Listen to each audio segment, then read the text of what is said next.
आदिवासी आज तक भीख नहीं माँगा है, आप उनको भिखारी मत बनाइए। जब आप किसी के घर में जाइएगा, वहाँ पर लोग अपनी मातृभाषा में नहीं बोल रहे हैं। बीमारी वहाँ पर है और उसका असर आपको देरी-देरी में दिख रहा है कि अगर ₹1000 आप महीना दे रहे हैं, ठीक है? उसको आप पर डे के हिसाब से कैलकुलेट करिएगा तो कितना ₹30-35 आप महिलाओं को देकर उनको सम्मानित करने की बात कर रहे हैं। उससे बढ़िया होगा हमको लगता है कि अगर आप महिलाओं को सशक्त करिएगा, वो सरकार को ₹1000 दे पाएँगी प पर मंथ। हेमंत सोरेन। मुर्दाबाद। हमारा इतिहास हमेशा रहा है कि यहाँ की जनता पार्टी के बियॉन्ड सोचती है। बिल्कुल। किसी एक पार्टी को लेकर वोट देंगे आँख मूंद के, ऐसा सोच कभी रहा नहीं यहाँ के क्षेत्र के लोग। एक बार आप जो कमिटमेंट बनाते हैं पब्लिक के साथ में, अपने कार्यकर्ताओं के साथ में, तो उसको तोड़ नहीं सकते हैं। तो वही कमिटमेंट आज हमको एक निर्दलीय प्रत्याशी के रूप में भी हमें क्षेत्र में उतारने को कह रही है। मैं बहुत खुशकिस्मत हूँ कि झारखंड के कई ऐसे युवा, जब उन्हें मालूम पड़ा कि मैं लड़ने वाला हूँ, उन्होंने खुद आकर मुझे सपोर्ट किया। एक गाँव में जो हमारा चलन रहा है अखड़ा का, उसको हम किस तरह से लोगों के बीच में फिर से शुरू कर पाएँ। वो एक चैलेंजिंग चीज़ है जिसको लेकर वो हमारे चुनावी मुद्दा भी हम इसको बनाए हुए हैं। एसटी का अर्थ वो आपको जो कास्ट सर्टिफिकेट पकड़ के घूमने वाला आदिवासी है, मैं उसको बस मात्र उतना तक ही नहीं देखता हूँ। जो अपने भाषा संस्कृति के प्रति भी उतना ही जागरूक है और उसे उतना ही अपनाया हुआ है, वो भी एक आदिवासियत की पहचान होती है। बहुत सारे हमारे कैंडिडेट हैं, वो बड़े-बड़े पार्टियों से भी हैं, उनको अपनी भाषा संस्कृति के बारे में पता ही नहीं है। तो जब वो बेसिक चीज़ ही आपको पता नहीं है, तो आप किस मुँह से आदिवासियों के बीच में जा रहे हैं? ड्यूटी के केस में मेरे दादू को जेल भी जाना पड़ा था। कब की बात? ये 1982 की बात। मैं हमेशा से लोगों के बीच ही रहा हूँ और जितना मैं लोगों से जुड़ पाता हूँ, वो शायद ही बाकी प्रत्याशी जुड़ पाएँगे। हमारी चुनावी यात्रा तमाड़ विधानसभा का भ्रमण कर रही है। हम आपको बता दें, जे नाची से बाची का नारा देने वाले पद्मश्री डॉक्टर रामदयाल मुंडा की ये जन्मस्थली है और उनके सुपुत्र यानी कि गुंजल इकिर मुंडा इस बार इस विधानसभा क्षेत्र से निर्दलीय उम्मीदवार के रूप में अपनी उम्मीदवारी दे रहे हैं, चुनावी रणभूमि में हैं। और खासकर गुंजल जी के बारे हम बता दें कि भाषा संवर्धन को लेकर, अपनी संस्कृति को बचाने को लेकर, खासकर मुंडारी भाषा बचाने को लेकर काफ़ी सक्रिय रहते हैं, कई मीटिंग्स, कई सभाएँ करते रहते हैं और लगातार इनका जो कार्यक्रम है चलता ही रहता है इस विधानसभा क्षेत्र में। फिलहाल गुंजल जी हमारे साथ हैं। गुंजल जी, सबसे पहले तो जोहार। हाँ, जोहार सुनीता जी, और बहुत बढ़िया लगा इतना सुदूर क्षेत्र में आप आए यहाँ के जनता के बारे में जानने के लिए, तो बहुत खुशी की बात हो रही है ये तो। चलिए, धन्यवाद। आपके पिताजी का ये जन्म स्थल है और आप उनके मतलब बेटे हैं और इस विधानसभा क्षेत्र में अपनी उम्मीदवारी दे रहे हैं। कहीं न कहीं लोग ये उम्मीद करते थे कि भई रामदयाल मुंडा जी का बेटा क्यों चुनावी रणभूमि में नहीं आता? इस बार निर्दलीय आप आए हैं। क्या कहेंगे, लोगों की उम्मीदें आपको यहाँ तक लेके आई है या पर्सनल इंटरेस्ट था आपका कि हम भी विधायकी के लिए फाइट करें? देखिए, ये तो जो उम्मीद है लोगों का, सबसे पहले तो वो ही रहा मेरे लिए, क्योंकि जिस क्षेत्र में पिताजी ने कार्य किया और जिन मुद्दों को उन्होंने छुआ, बाद में उनके बाद एक वैक्यूम सा दिख रहा था हमको, और सामाजिक स्तर पे जितना हो पाया मैंने किया। और जो खामियां दिख रही थी एक राजनीतिक क्षेत्र में, चूंकि आप एक अकेले व्यक्ति होकर आप मुश्किल से एक पंचायत या फिर उसके बियॉन्ड कुछ ज़्यादा इम्पैक्टफुल कर नहीं सकते हैं। उसके लिए आपको सरकार में आना ही पड़ेगा। तो यही एक सोच रही हमेशा की, अगर कुछ बदलाव अगर हम चाह रहे हैं, कुछ बढ़िया करना चाह रहे हैं, तो एक बड़े स्केल में हो। अगर हम उतना ही मेहनत कर रहे हैं, तो सिर्फ एक छोटी जगह में क्यों फोकस करें हम उस चीज़ को। तो अगर हमारा विचार बढ़िया है, उसमें दम है, तो हम क्यों ना सरकार में अगर हम आ पाएँ, तो उसको हम लोग एक बड़े स्तर पे हम लोग उस पर काम कर सकते हैं। चूँकि आप अभी निर्दलीय प्रत्याशी के रूप में हैं, लेकिन आप 2 साल पहले आजसू में आए, उसके बाद एकदम चुनाव से जस्ट पहले टिकट नहीं मिल पाया और निर्दलीय आ गए। ये नहीं लगा कि बहुत हड़बड़ी में फैसला ले लिए? क्योंकि आप तो एज़ अ पार्टी से लड़ना चाह रहे थे, आजसू हुँ। टिकट नहीं मिला, क्या कहिएगा? देखिए, पार्टी से लड़ना हमेशा एक कह सकते हैं, चूँकि एक संगठन होता है, और संगठन का काम ही है कि पाँचों साल तैयारी करना आने वाले इलेक्शन को लेकर। तो शुरू में तो कोशिश यही रही कि चूँकि एक कैडर रहता है, और उस कैडर में अगर आपका अपना एक पर्सनल व्यक्तित्व जुड़ जाए, तो एक समीकरण हम प्लान कर रहे थे कि उस समीकरण में तमाड़ सीट आराम से हम लोग निकाल सकते थे। लेकिन बहुत सारे कारण हुए, बहुत उठा-पटक हुई। गठबंधन। गठबंधन हुआ, मतलब वो एक बियॉन्ड कैलकुलेशन निकल गया, हम लोग बोल हुँ, सकते हैं उस चीज़ को। हुँ, लेकिन चूँकि एक कमिटमेंट जब राजनीतिक के क्षेत्र में हम उतर रहे थे, हुँ, तो जब जब भी लोगों से मिले, तो एक कमिटमेंट हमेशा रहा कि आप इस आने वाले चुनाव में लड़िएगा, और उस हिसाब से कार्यकर्ता भी आपके साथ जुड़ते हैं। हुँ, हुँ, तो उस कमिटमेंट को आप तोड़ नहीं सकते। एक बार आप जो कमिटमेंट कमिटमेंट बनाते हैं पब्लिक के साथ में, अपने कार्यकर्ताओं के साथ में, तो उसको तोड़ नहीं सकते हैं। हुँ। तो वही कमिटमेंट आज हमको एक निर्दलीय प्रत्याशी के रूप में भी हमें क्षेत्र में उतारने को कह रही है। तो इसलिए हम यहाँ पर फाइट कर रहे हैं। ये लेकिन ये बड़ा चैलेंजिंग है निर्दलीय लड़ना। पार्टी की तरफ से क्या होता है कि आपका एक कोर वोटर होता है जो आपको मदद करता है, बाकी मेहनत आप करते हैं। गुंजा लिकिर मुंडा के नाम से फिर या फिर कह लें कि आपके पिताजी के नाम से, है ना? लेकिन निर्दलीय प्रत्याशी पे बहुत ज़िम्मेदारी होती है, क्षेत्र घूमना, हर चीज़ के लिए खुद से करना पड़ता है। थोड़ा चैलेंजिंग लग रहा है अब निर्दलीय प्रत्याशी? जी, अवश्य ही चैलेंजिंग है, चूँकि आपको अपनी टीम खुद बनानी पड़ती है, और इसमें बहुत सारे एस्पेक्ट हैं। फाइनेंशियल एस्पेक्ट है, टेक्निकल एस्पेक्ट है, और पहली बार चुनाव लड़ रहे हैं, तो मोटा-मोटी जितना भी नियम कानून है, सब आपके सर पे आ रहा है कि आपको ये करना है, वो करना है। हुँ, तो एक टीम की ज़रूरत पड़ती है, और मैं बहुत खुशकिस्मत हूँ कि झारखंड के कई ऐसे युवा, जब उन्हें मालूम पड़ा कि मैं लड़ने वाला हूँ, तो उन्होंने खुद आकर मुझे सपोर्ट किया। तो आप अगर मेरे अभी घर जाइएगा, तो इनफैक्ट आपको झारखंड के बड़े-बड़े हस्तियाँ आपको मौजूद दिखेंगे, हुँ, और सब मदद के तौर पे। मदद के तौर पे सब आपने खुद बोले कि गुंजल हम आ रहे हैं, और पिछले 10-15 दिन से वो लोग मेरे घर में कैंप किए हुए हैं, डेरा और डाले। डेरा डाल दिए हैं सब लोग ने मिलकर। हाँ, हाँ। और दूर-दूर से लोग मुझे शुभकामनाएँ संदेश, और बहुत तरह से लोग मदद कर रहे हैं। तो एक अकेले व्यक्ति के रूप में बहुत चैलेंजिंग तो है, हुँ, लेकिन एट द सेम टाइम जब से मैंने अपना कैंडिडेचर यहाँ पर प्रकट किया है कि मैं खड़ा हो रहा हूँ, तो लोग मुझे सपोर्ट कर रहे हैं। और एक मतलब ये ब्लाइंड मैं नहीं खेल रहा हूँ। हुँ, तमाड़ का इतिहास रहा है निर्दलियों को, मतलब तमाड़ का इतिहास हमेशा रहा है कि यहाँ की जनता पार्टी के बियॉन्ड सोचती है। बिल्कुल। किसी एक पार्टी को लेकर वोट देंगे आँख मूंद के, ऐसा सोच कभी रहा नहीं यहाँ के क्षेत्र के लोगों नहीं, का। ऐसा भी यहाँ का इतिहास है कि विधायक हमेशा बदलते हैं। कोई 2 टर्म यहाँ पे कंप्लीट नहीं कर पाया है, तो फिलहाल गुंजाइश थोड़ी बनती है। आपको क्या लग रहा है गुंजल जी? बाबा के कुछ सपने हैं जिसको इस चुनाव के माध्यम से आप पूरा करने की कोशिश करना चाहेंगे? हुँ। जी, अवश्य ही इसमें बहुत सारे चीज़ें हैं, इंफ्रास्ट्रक्चर वाइज़ और पॉलिसी मेकिंग वाइज़, हुँ, हुँ। दोनों की तरफ से। एक तो जब हम अपनी संस्कृति को बचाने की बात करते हैं, हुँ, तो जो हर एक गाँव में जो हमारा चलन रहा है अखड़ा का, उसको हम किस तरह से लोगों के बीच में फिर से शुरू कर पाएँ। उस वो एक चैलेंजिंग चीज़ है, जिसको लेकर वो हमारे चुनावी मुद्दा भी हम इसको बनाए हुए हैं। हुँ, और इसके अलावा जितना भी हमारे जनजातीय क्षेत्रीय भाषा की जो भी पढ़ाई हो रही है, हुँ, उसको हम कितने प्रबलता के साथ बढ़ा पाएँ। इनफैक्ट अगर देखा जाए, तो अभी हम भले ही स्थानीयता स्थानीय नीति। नीति के बारे में हम बात कर रहे हैं, जो कि अभी कागज़ में आ नहीं पाई है। हुँ, हुँ, लेकिन आप देखिएगा, तो जितने भी हमारे बीडीओ, सीओ या फिर जो भी सरकारी पद पर आप आए हैं अभी, वो तो सभी भाषा की पढ़ाई को लेकर ही आए हैं। हुँ, तो इनफैक्ट कहा जाए कि जो जो काम पिताजी ने शुरू किया हुँ, भाषा की पढ़ाई को लेकर, हुँ, उसमें हमारे बीच में जो जो सरकार में हमारे बहुत सारे लोग उस पर जा पाए। तो ये कह सकते हैं कि एक पॉलिसी मेकिंग के रूप में भी अपने स्थानीय लोगों को किस तरह से हम लोग प्रमोट कर सकते हैं, हुँ, और उस प्रमोशन का रास्ता तो हमेशा भाषा और संस्कृति रहेगी ही। हुँ। गुंजल जी, चूँकि तमाड़ का जो इलाका है, वो भाषा पे बहुत डिपेंडेंट है। मतलब क्षेत्र में जाइए, मुंडारी नहीं आ रहा है, तो बहुत मुश्किल है। हमें भी भई बहुत मुश्किल हुई है इस इलाके में बातचीत करने के लिए। क्या लगता है भाषा आप किसी जनसभा में जा रहे हैं, अभी हमने देखा, हम जिस इलाके में आए हैं, एक चुनावी सभा को मतलब ग्राम सभा को आपने संबोधित किया है, मुंडारी भाषा में बातचीत की है और ग्रामीणों का कहना है कि हमें अच्छे लगे गुंजल जी, क्योंकि अपनी भाषा में बातचीत की है। ये बड़ा इफ़ेक्ट हो सकता है वोट के लिए? अवश्य ही।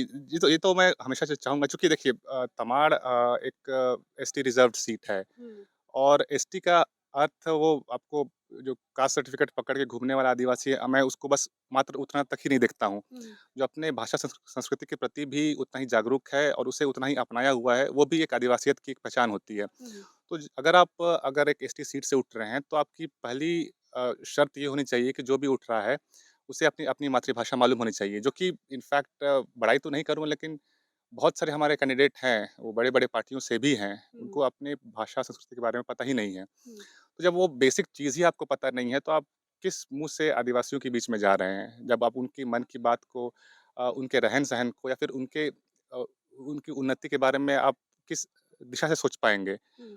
उसकी जानकारी ही नहीं है आपको तो फिर वो आपका चुनाव लड़ना एक बेईमानी सा साबित होता है। तो वो सब इनफैक्ट भाषा तो बहुत इम्पोर्टेंट रहेगी। तो ये प्लस पॉइंट मान रहे हैं खुद के लिए? जी, बहुत बड़ा प्लस पॉइंट है मेरे लिए और इनफैक्ट हमेशा लोगों के बीच में ही रहा हूँ। अखड़ा में लोगों के साथ में रहना और उनसे बातचीत करना एक स्वतः ही मुझे खुशी आती है। मतलब हुँ। इसलिए नहीं कि किसी को कभी चुनाव में खड़ा होऊँगा इसलिए उनके साथ रहता हूँ। उनके बीच में रहने से मुझे ऊर्जा मिलती है। तो हुँ। उसी ऊर्जा को लेने के लिए आज हम आते हैं। भले हम उनसे वोट माँग रहे हैं लेकिन असल में मुझे ऊर्जा दे रहे हैं। आज की मीटिंग में भी वैसा ही हुआ। तो खुशी होती है मुझे इनके बीच बिल्कुल, आने में। गुंजल मुंडारी भाषा के संवर्धन के लिए बहुत काम कर रहे हैं। अभी जो हम देख पाए हैं गुंजल जी, लोग प्रत्याशी इस ग्राम सभा में आए थे और अपनी मतलब प्रत्याशियों की बात ग्रामीणों ने सुनी लेकिन आपके साथ वार्तालाप कर रहे थे, हुँ। सवाल-जवाब कर रहे थे। तो ये प्लस पॉइंट हम देख पा रहे हैं। हुँ। ये अच्छा संकेत आप समझ पा रहे हैं बड़ी पार्टियों को टक्कर देने के लिए? जी, ज़रूर, ज़रूर। देखिए जब भी चूँकि मेरा हमेशा बैकग्राउंड भी एकेडमिक्स रहा है, हुँ, तो जब भी बच्चों को पढ़ाता हूँ तो वन वे कम्युनिकेशन कभी नहीं चाहा मैंने हुँ, कि जब भी किसी के सामने आता हूँ, तो अगर मैं 2 लाइन बोल रहा हूँ तो आगे से कम 5 लाइनें आएँ। हुँ, वार्तालाप का सही मतलब वही होता है। तो जब हुँ, हम ग्राम सभा की बात कर रहे हैं तो भई हम आज ग्राम सभा में आए हैं, तो हम उनसे वोट माँग रहे हैं, तो हम तो अपनी बड़ाई करके चले जाएँगे। हुँ, लेकिन जब तक उधर से जेनुइन सवाल नहीं आए हुँ, तब तो वो एक बेईमानी सा वार्तालाप कहा कहा जाएगा इस चीज़ को। मतलब वो एक जो खाई दिख रही है ग्राम सभा और एक ये जो एक सरकारी स्ट्रक्चर जो कि आपका चुनावी राजनीति है, हुँ, उसको पाटना है हमें। तो जब तक वो बोथ वे कम्युनिकेशन नहीं होगा, तो बहुत मुश्किल है कि इन दोनों के बीच में हम लोग जो समन्वय साबित करना चाहिए था बहुत पहले, हुँ, वो आगे नहीं हो पाएगा। तो इसलिए मैं जब भी लोगों से बात करता हूँ, तो कोशिश करता हूँ कि उनके तरफ से क्या बातें आएँगी। हुँ, मैं यहाँ पर एज़ अ नेता ठीक है, लोग बोलेंगे कि आया हुआ है, लेकिन उनका ओपिनियन मेरे लिए सबसे ज़्यादा मैटर करता है। मेरा ओपिनियन शायद बहुत गौण हम समझते हैं कि हम क्या सोचते हैं, क्या नहीं सोचते हैं। हुँ। ज़्यादा लोग क्या सोच रहे हैं, उसको जानना जानना मेरी प्राथमिकता हमेशा से रहती है। गुंजल इस इलाके में बहुत सारी समस्याएँ हम देख पा रहे हैं, आपको भी पता होगा आप इलाके घूम रहे हैं। लेकिन सबसे बड़ी समस्या हम अभी देख पाए हैं जो हाल-फिलहाल में देवड़ी दिरी का जो मसला आया था। आपका चूँकि पैतृक आवास भी है, क्या समझ पा रहे हैं ये जो अतिक्रमण चल रहा है, इस पे आदिवासी खत्म होता दिख रहा है। ज़मीनी अतिक्रमण हो या धार्मिक अतिक्रमण हो, हर तरीके से आदिवासी मिटता नज़र आ रहा है। गुंजल लिकिर मुंडा का क्या सोच है देवड़ी दिरी पर? देखिए, देवड़ी को लेकर चूँकि मेरा खुद अपना गाँव रहा है हुँ, और इसका इतिहास शुरू से ही कंट्रोवर्सी भरा रहा है। तो मतलब जब से खतियान लिखा गया है, इनफैक्ट जब से खतियान नहीं भी लिखा गया था, उस समय से जो हमारे पुरखों की जो कहानियाँ हैं, हुँ, उसमें किस तरह कॉन्फ्लिक्ट रहा है लोगों के साथ, लोगों के बीच में। तो वो देवड़ी दिर की जो जो स्ट्रगल है, वो 1 साल पुरानी नहीं है। हुँ, वो हुँ, मतलब आज से 100-200 साल पुराना इतिहास जाता है उसका। और उस इतिहास में जो अब बीच में जो बहुत सारी बातें हो रही थी कि पाहन वहाँ पर 6 दिन पूजा करता है, पंडित 1 दिन पूजा करता हाँ, है। तो जितने भी रिकॉर्ड्स रही है तो एक फैमिली बैकग्राउंड के रूप में वो स्ट्रगल भी रहा है। उस ड्यूटी देरी के केस में मेरे दादू को जेल भी जाना पड़ा था। हुँ, कब अ, की बात है? ये 1982 की बात है, जब आप रिकॉर्ड देखिएगा तो उसमें उनका नाम भी मेंशन्ड है। हुँ, तो जब ये सब पूरा प्रकरण होता है, तो इसका जो सॉल्यूशन है, मेरा मानना है कि वो ग्रामीणों के बीच से निकलेगा। दुनिया भर का हो हल्ला करने से आप जो पिछले 100-200 साल का जो इतिहास रहा है उसका जो उठा-पटक का, हुँ, हुँ, लोग तो आएँगे, अपना-अपना राजनीति सेक के चले जाएँगे। हुँ, लेकिन असली जो मुद्दा है वहाँ के ग्रामीणों का जो सही में उनको झेलना पड़ेगा, हुँ, वो हमेशा से वहाँ बना रहेगा। तो जो जो प्रॉब्लम है वहाँ पर वो एक्चुअली में अ, ज़मीन की प्रॉब्लम है वहाँ हाँ, पर। हाँ, ज़मीन का जो स्ट्रगल है हुँ, कि असल में किनके हक में जाएगा वो ज़मीन का जो टुकड़ा। तो उसके लिए तो कोर्ट है बताने के लिए हुँ, और डिसीज़न भी अल्टीमेटली कोर्ट में ही होगा। हुँ, लेकिन जो बात उठ रही है कि आदिवासियत खतरे में पड़ रहा है, हुँ, तो दिउड़ी दिरी एक उदाहरण है। हम वो एकमात्र आइसोलेटेड केस हम उसको नहीं मानते हैं। हुँ, जब आप किसी के घर में जाइएगा, वहाँ पर लोग अपनी मातृभाषा में नहीं बोल रहे हैं। हुँ, बीमारी वहाँ पर है हुँ, और उसका असर आपको दिउड़ी दिरी में दिख रहा है कि एक क्राइसिस के रूप में कि वहाँ पर आदिवासियत की कोई पहचान नहीं दिख रही है बड़े आपको, रूप में। बड़े रूप में दिख रही है। लेकिन हुँ, प्रॉब्लम तो आपके अंदर है ना, जब हुँ, आप अपनी मातृभाषा को छोड़कर, अपने पर्व-त्योहार को छोड़कर अन्य चीज़ों में आप लग रहे हैं, हुँ, तो निश्चय प्रॉब्लम कह सकते हैं एक आइडेंटिटी क्राइसिस के रूप में आपके अंदर सीमित है। वो निखर कर या फिर एक बड़े रूप में आपको धीरे-धीरे के रूप में आ रहा है और इनफैक्ट सिर्फ़ धीरे-धीरे ही नहीं, इनफैक्ट जितने भी बड़े-बड़े धर्म स्थल हो गए, इनफैक्ट अगर आप पुरी का जगन्नाथपुर टेम्पल भी देखिएगा, हुँ, तो भी एक आदिवासियत को लेकर बहुत दिनों तक था, लेकिन अब वो रहा नहीं। हुँ, तो इनफैक्ट कह सकते हैं कि ये वो एक बाह्य रूप है, लेकिन असल में स्ट्रगल आदिवासियों का अंदर है, उनके समाज में एक बड़ी गहन चिंतन करने की आवश्यकता है और उस चिंतन में आपका भाषा आपका पर्व-त्योहार से लेकर आपका सोच, आदिवासियत, विचार यहाँ तक कि आप क्या खा रहे हैं क्या पी रहे हैं, वो सब आएगा और इस पर सब तरह से समग्र रूप से काम करने की ज़रूरत है। हुँ। गुंजल जी, हुँ, चूँकि समय बहुत कम है, हुँ। आपको भी क्षेत्र घूमना है। हम ये जानना चाहेंगे कि टोटल 17 या 18 प्रत्याशी इस तमाड़ विधानसभा से है। लोग गुंजल इकिर मुंडा को टेम्पो छाप में क्यों वोट करेंगे? ये बताइए। देखिए मैं हमेशा से लोगों के बीच ही रहा हूँ हुँ, और जितना मैं लोगों से जुड़ पाता हूँ वो शायद ही बाकी प्रत्याशी जुड़ पाएँगे। बाकी लोग वोट लेने आए हैं, मैं उनका दिल जीतने आया हूँ। हुँ, तो दिल के साथ-साथ मैं वोट भी लेकर जाऊँगा। हुँ, तो उनसे जुड़ा हुआ हूँ, पहले भी जुड़ा हुआ था, हमेशा से जुड़ा हुआ रहूँगा। हुँ। तो दूसरों के मैनिफेस्टो में और आपके मैनिफेस्टो में क्या अंतर है? क्या अलग चीज़ें हैं उनके हुँ, मैनिफेस्टो से, घोषणा हुँ। पत्र से? देखिए मेरा मैनिफेस्टो 2 तरह से अलग है, चूँकि बहुत सारी चीज़ें उसमें है मेंशन, हुँ, लेकिन हमने पॉलिसी मेकिंग को बहुत फ़ोकस किया है। तो एक नेता का जो छवि होता है, सिर्फ़ रोड बनाने वाला आदमी या फिर औरत नहीं होना चाहिए। हुँ, एक नीति निर्धारण करने की क्षमता और अपना बात को दुनिया के सामने टेबल पर रखने की क्षमता होनी चाहिए। हुँ, तो पॉलिसी मेकिंग को लेकर बहुत सारी बातें उसमें लिखी गई है और दूसरा फ़ोकस हमेशा जो हमारी आधी आबादी है महिलाओं के प्रति हुँ। अ, उनको फ़ोकस करके ऑलमोस्ट हमारा 1/3 मैनिफेस्टो उनको केंद्रित किया गया है। तो उनके लिए बहुत सारी चीज़ें हैं जो कि शायद आपको मैनिफेस्टो हम देंगे तो उसमें आप देख हुँ, हुँ। लीजिएगा। बिल्कुल। लेकिन गुंजल, महिलाओं की बात कर रहे हैं तो टोक के आपसे एक सवाल कर रहे हैं कि मैया सम्मान योजना पर आप क्या सोचते हैं? देखिए ये टोकनिज़्म मुझे उतना पसंद आता नहीं है। हुँ, अगर मतलब आप खुद कैलकुलेट करिए अगर ₹1000 आप महीना दे रहे हैं, हुँ, ठीक है? उसको आप पर डे के हिसाब से कैलकुलेट करिएगा तो कितना ₹30-35 आप महिलाओं को देकर उनको सम्मानित करने की बात कर रहे हैं। हुँ, उससे बढ़िया होगा हमको लगता है कि अगर आप महिलाओं को सशक्त करिएगा, वो सरकार को ₹1000 दे पाएँगी ब पर मंथ। कम से कम हुँ, इतना तो मतलब कैपेसिटी बनाइए आप कि हुँ, मतलब सरकार चले महिलाओं से, ना कि महिला चले सरकार से। हुँ। तो ये हमारा हमेशा उद्देश्य रहेगा। आदिवासी आज तक भीख नहीं माँगा है, आप उनको भिखारी मत बनाइए। ये भिखारी लग रहा है। एकदम पक्का है आप ₹1000 देकर क्या करना चाह रहे हो? ठीक इलेक्शन से पहले हुँ, हुँ। तो और चुनावी स्टंट मान रहे हैं हाँ, क्या इसको? चुनावी स्टंट है ही है। नहीं तो अगर उतना ही कमिटमेंट होता सरकार को, तो पहले देते। और ₹1000 कोई बड़ा बात नहीं है। मतलब अगर कोई दिहाड़ी मज़दूरी भी करे तो उससे 3 गुना ज़्यादा ज़्यादा कमा लेगा। हुँ, तो आप सिंपली आप उनको पंगु बनाने का एक योजना के रूप में आप उसको सामने लाइएगा, तो वो तो कहीं से भी न्याय नहीं करेगा। मतलब इनफैक्ट आप आने वाली कई पीढ़ियों के दिमाग में ये भर दे रहे हैं कि तुम सरकार के बिना कुछ भी नहीं हो।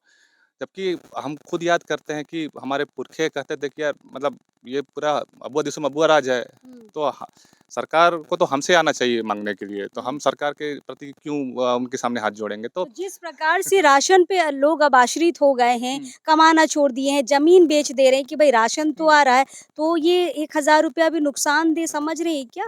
जी, अवश्य, अवश्य ही है। नुकसानदेह तो है ही है। But at the same time वो अगर कोई जेन्युइन रीज़न हो तो हम दे सकते हैं। हुँ, लेकिन चुनाव से ठीक पहले और एक तरह से उनको पंगु बनाने की स्थिति में लाने वाला ये योजना के अलावा और हमको कुछ नहीं लगता है। हुँ, हुँ। चलिए आखिरी सवाल की ओर बढ़ते हैं। गुंजल, युवा हैं आप, युवा भागते हैं राजनीति से, बड़ी खराब जगह है, कीचड़ है समझते हैं, लेकिन आप जैसे युवा जब इस लाइन में आते हैं, लोग जब आपको देख रहे हैं, बहुत पॉजिटिव रिएक्शन जा रहा है। आने वाली पीढ़ी के लिए या जो लोग 29 की तैयारी करना चाहते हैं युवा हमारे, उनके लिए क्या कहना चाहेंगे? युवाओं के लिए क्या राजनीति सही है, सही जगह है? देखिए हमसे बहुत दिन तक लोगों ने झूठ बोला कि राजनीति बहुत गंदी जगह है, तुम यहाँ पर मत आओ। उनका नियत यही था कि ये बढ़िया लोग इस क्षेत्र में आए ही नहीं। हुँ, लेकिन इनफैक्ट दुनिया का हर काम आपके घर में जो खाना परोसा जा रहा है या फिर पेपर में जो पढ़ रहे हैं, इससे लेकर आप के स्कूल में क्या हो रहा है, आपके दफ्तर में क्या हो रहा है, वो सभी कुछ राजनीति से संबंधित है। तो जब तक अच्छे लोग नहीं आएँगे यहाँ पर, हुँ। अच्छे लोग इनफैक्ट मतलब किसी भी पार्टी से जब तक अच्छे लोग नहीं आएँगे, बहुत मुश्किल है हम कोई बुनियादी बदलाव ला पाएँ। तो अच्छे लोग आएँ, चैलेंजेस होंगे हम मानते हैं, लेकिन जिस तरह से मैंने अपने खुद के चुनाव में देखा, इतने चैलेंजेस हुए, मैं आया, सपोर्ट भी उतना ही मिलता है। लोग समझते हैं कि कौन जेनुइन है, कौन जेनुइन नहीं है हुँ। और आपके साथ सोचने वाला इस दुनिया में हज़ारों लोग हैं और आप जब खड़े होंगे, तो आपको सपोर्ट करने के लिए वो हज़ार लोग भी खड़े होंगे। तो हम तो जो 29 की तैयारी कर रहे हैं, हम तो कहेंगे डरिए मत अ, निर्दलीय ही सही लेकिन आप मैदान में रहिए, कूद जाइए। कूद जाइए। चलिए, हम बाकी प्रत्याशियों से जैसी आखिर में बातचीत करते हैं, गुंजल से भी करेंगे। गुंजल, कुछ नाम लेंगे, आपको बस 2 शब्द में जवाब देना, लंबा जवाब नहीं चाहिए। ठीक है। हेमंत सोरेन, मुर्दाबाद। कल्पना सोरेन, और अच्छा कर सकती हैं। विकास मुंडा, क्षेत्र में नहीं दिखते हैं। रामदयाल मुंडा, उनके जैसा काम अगर हम कर पाएँ तो सौभाग्यशाली रहेंगे। गुंजल इकिर मुंडा। जीतेगा। चलिए, बहुत खूब। देखिए, युवाओं से बातचीत करने में बड़ा मज़ा आता है क्योंकि ये जो लोग हैं ना, बड़ी हिम्मत के साथ इस बार इस क्षेत्र में आए हैं। 17-18 प्रत्याशी हैं। एक चीज़ हम देख पा रहे हैं गुंजल जी, आदिवासी पॉलिटिक्स को लेके बड़े एक्टिव हो रहे हैं। जीतेंगे, हारेंगे, लेकिन हाँ, कूद गए हैं इस बार सारे विधानसभा क्षेत्र में। क्या कहिएगा? पॉलिटिक्स में आदिवासी अब इंटरेस्ट ले रहे हैं। हाँ, वो आप हर एक क्षेत्र में देख सकते हैं इसको एक एक आदिवासियत का इसको कह सकते हैं एक रेनेसाँ या फिर उसका पुनर्जागरण के रूप में हम इसको देखते हैं। हुँ। और आने वाले दिनों में जो आदिवासी युवा हैं हर एक क्षेत्र में दिखने वाले हैं और पॉलिटिक्स तो एक शुरुआत ही है। हुँ। चलिए, फिलहाल तो हम तमाड़ के इलाके में हैं, सबकी अभी जनसभा चल रही है, लोग गाँव-गाँव जाके पॉकेट मीटिंग कर रहे हैं। बढ़िया यहाँ पर टक्कर होने वाला है, खासकर 81 विधानसभा में तमाड़ विधानसभा जो है, कोई नहीं बता पा रहा है इस बार कि कौन बड़ी पार्टियाँ जीतेंगी या कौन निर्दलीय जीतेगा क्योंकि यहाँ पर टक्कर एकदम नज़दीक का है और जो भी जीतेगा ज़्यादा अंतर से यहाँ पे अभी जीतने वाला नहीं है, बहुत कम अंतराल से ही जीतेगा। आखिरी सवाल एकदम गुंजल जी, टक्कर किसे समझ रहे हैं आप? किसको लग रहा है कि गुंजल से मतलब सामने वाले से गुंजल की टक्कर है? कोई एक आदमी नहीं है राजा पीटर और विकास मुंडा दोनों से टक्कर चलिए, है मेरी। 2 लोगों से 2 प्रत्याशियों से टक्कर है। अब देखते हैं ये टक्कर का नतीजा कब ये तो 23 तारीख को निकलेगा, देखते हैं कौन विजयी होगा। फिलहाल 13 तारीख याद रखिए और वोट देने ज़रूर जाइए। फिलहाल हम हैं यहाँ पर। गुंजल जी बहुत-बहुत धन्यवाद, कीमती समय निकाल के दिए हमें। हाँ, और बहुत-बहुत धन्यवाद कि आपने इतना इंटीरियर इलाका में भी आकर बाकी प्रत्याशियों से और बाकी लोगों से मुलाकात की। चलिए शुक्रिया। दोबारा मुलाकात करते हैं किसी नए प्रत्याशी के साथ। जोहार रहेगा।